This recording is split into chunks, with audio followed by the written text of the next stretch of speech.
Hi there! In this video, we will explain to you, dear viewers, how to perform the CRT Lab. Enjoy!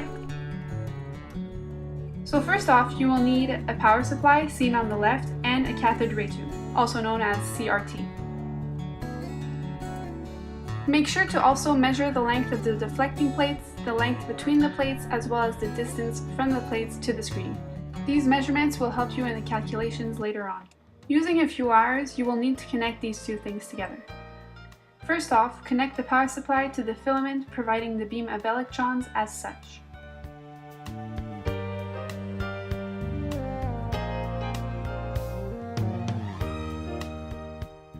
Then connect the first knob on the power supply to the CRT like this. This knob is in charge of the deflecting voltage between the plates.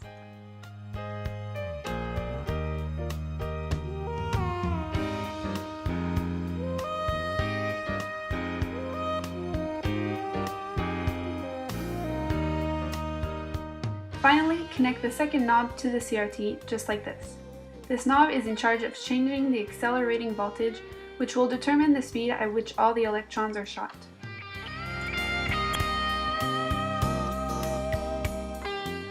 Don't forget to connect the voltmeter to the power supply beneath the deflecting voltage knob.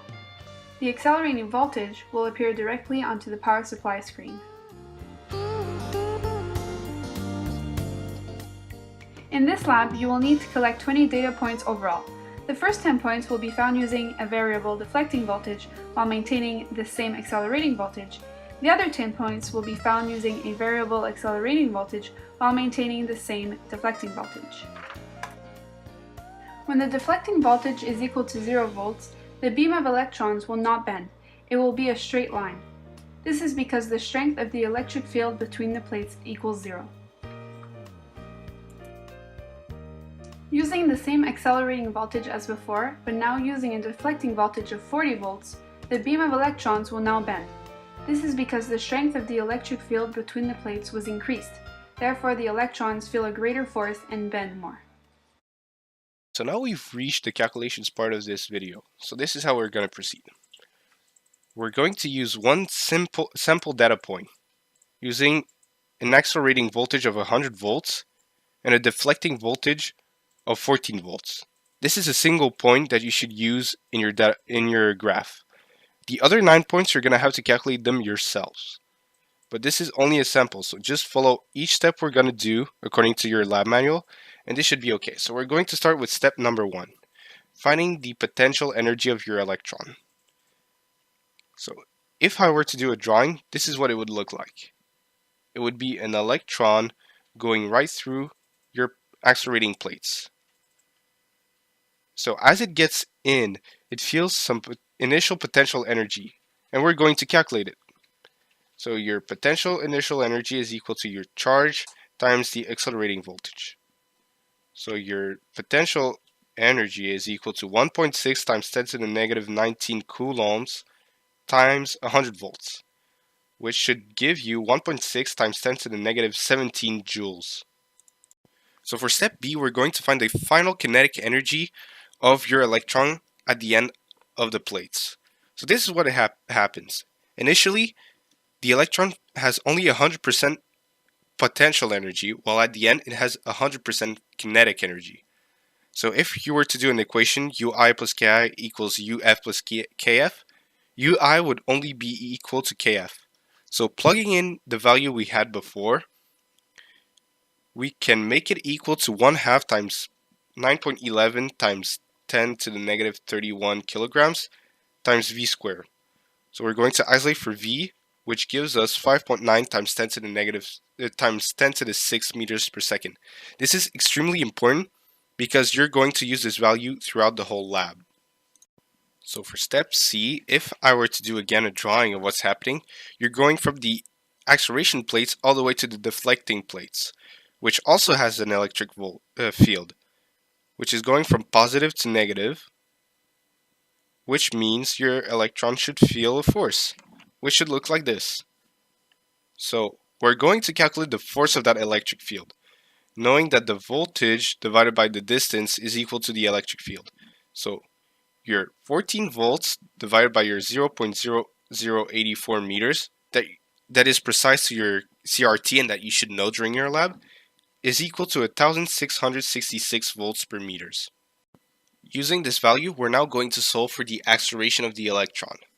So first off, we have to find the force of the electric field. So F is equal to EQ. So 1600 newtons per coulomb times 1.6 times 10 to the negative 19 coulombs gives you 2.67 times 10 to the negative 16. Knowing Newton's law, we can now use F is equal to ma in order to find the acceleration.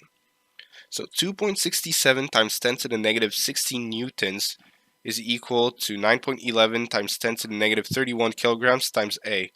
We're going to solve for it, which gives us 2.93 times 10 to the 14 meters per second squared. So for step E, we're trying to solve for the time it takes for the electron to travel through the plates. We're going to do that using the velocity in x that we found earlier. So v being equal to delta x divided by delta t, because you're using this formula because there is no acceleration to your electron while it's traveling. So 5.9 times 10 to the 6 meters per second is equal to 0.028 meters divided by delta t. And if you solve for t, it should give you 4.72 times 10 to the negative 9 seconds. So for part F, now that we have the time, we should be able to solve for the displacement of y using this kinematic equation, delta y being equal to vi delta t plus 1/2 a delta t squared. So by plugging in all the variables we have, we find that delta y is equal to 0.00326 meters. For g, you're being asked if the horizontal velocity keeps being the same as it leaves the deflection plates. It literally stays the same. There is no change, however, in the velocity just because there is a change in y displacement. Your velocity in x you found earlier is always the same. For part H, you're being asked what's the final velocity in y as the electron is leaving the plates. And this is extremely important because this represents the velocity the electron is going to have in the y direction for the end of the motion, so when it hits the glass. So in order to find it, we're going to use the kinematics equation, Vfy being equal to Viy plus a delta t. So plugging in all your values, you should get 1.38 times 10 to the 6 meters per second. So finally, for part I, you're being asked what's the displacement in y for the last part of the electron, its last movement. So we're going to divide it into two steps, which is number one, finding the time for the x-axis. So as you should know, there's no acceleration in the x-axis, so Vx is equal to delta x divided by delta t. So plugging in the values that we found earlier, we should be able to find that it takes 2.11 times 10 to the negative 8 seconds in order to complete the motion all the way to the glass. The distance used of 0.125 meters was the one that we found on our CRT. So when you do the lab, make sure you note that distance. Then for the second part, we're actually to finally calculate the value of the y displacement.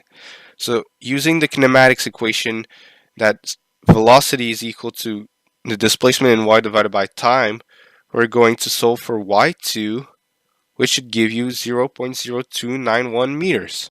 So finally, for part J, you should not do any derivation or whatever because this is all done through the steps we did before. All you need to do is show a graph, which should look like this in the end if you did your 9 other points. The slope of your graph should be positive and linear because there is a direct correlation between the voltage of the deflecting plates that bends the particle and its displacement in y. Well, that's it for now, folks. I hope this video helped you understand the principle as well as how to do the CRT lab. Good luck, and we'll see you next time!